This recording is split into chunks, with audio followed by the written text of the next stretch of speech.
uma certa alergia, uma certa questão com o mundo intelectual, que geralmente é dominado por seres tristes. Intelectuais geralmente são tristes porque eles começam a ver isso e meio que se desesperam, se entristecem, dizem não tem jeito mesmo e tal. Mas, gente, peraí, mas o que é o pensamento? O pensamento não é uma potência de acontecer, de criar realidade? Então, o que nós estamos fazendo? Os intelectuais estão simplesmente descobrindo as formas como o ser humano se escravizou, se aprisionou, ou eles são capazes de retomar o pensamento como potência de inventar novas maneiras de viver e praticar essa vida? E contagiar os outros com isso?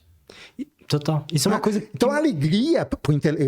Eu meio que fico muito, assim, reticente com o intelectual triste. Para mim, o intelectual tem que ser alegre, ele tem que extravasar a alegria, porque aí, o que é isso? É testemunha que o quê? Que ele está exercendo a sua vida ao mesmo tempo que ele está se potencializando. Então, não é falar o que o outro tem que fazer, é contagiar pelo próprio modo de viver, né? Ou seja, isso é possível. Isso não é um sonho de um louco alucinado que fica imaginando, idealizando. Oh, que ingênuo que o cara é. Oh, o mundo dele é um mundo de Poliana. Né? Tipo, né? Você pode entrar numa dessa, mas nossa, mas é tão bonito, essas ideias são tão bonitas, mas pena que isso é impraticável, né? Não tem isso, direto. Então, cara, isso é a estupidez de quem está separado do que pode. E que cria teoria ainda em cima disso. Né? Então... todo o nosso desafio, todo o nosso combate é voltar a ligar a vida ao que ela pode. Você dizia lá no início, você me fazia a questão, por que você foi para a esquizoanálise, para, né, investir na saúde mental, essa coisa toda?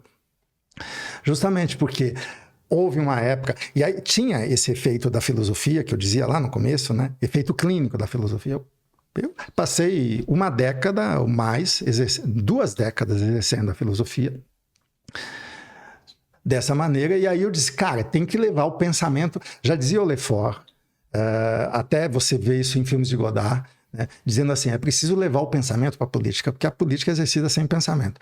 A política é exercida por uma razão, por uma racionalidade, que é a racionalidade do poder que interessa, né? Mas não é o pensamento que amplia e que é pleno da vida e da natureza, é uma racionalidade. Então não dá para confundir razão com pensamento. Então, falta pensamento na política. Para exatamente a gente criar uma política do desejo, e não essa política politiqueira dos partidos, disso, daquilo, esse teatro que é a política, né? Essa representação, esse palco de marionetes, né? E quem comanda não são nem os políticos são só marionetes dos comandantes que são invisíveis, né? Por exemplo, o Brasil, um dos comandantes do Brasil é o Kassab. O cara ele não é político, ele não se elege praticamente, quase nunca, né? Ele se elegeu prefeito de São Paulo, né? Mas ele está lá por trás de vários políticos, né? Na esquerda e na direita, está lá mandando, né? Quer dizer, esquerda ele tenta cooptar, não sei, enfim.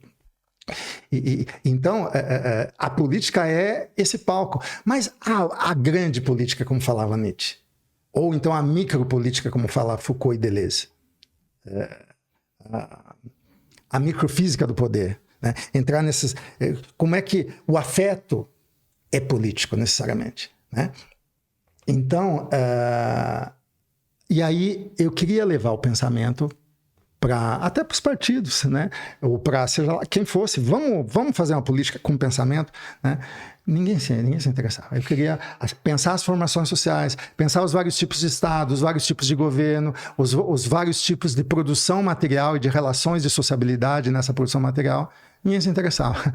E aí foi isso 2011, 2012, 2013, que estava aquelas coisas da primavera, vai para o movimento MBL, povo na rua, aquela coisa toda. E eu dizia, gente, então, vamos pensar de verdade, né? Mas não acontecia nada. Por isso que, cara... Aí eu dizia, cara, então isso é sintoma do quê? De um adoecimento, né? Eu já sabia, sempre soube disso, mas não sabia que estava nesse nível, né?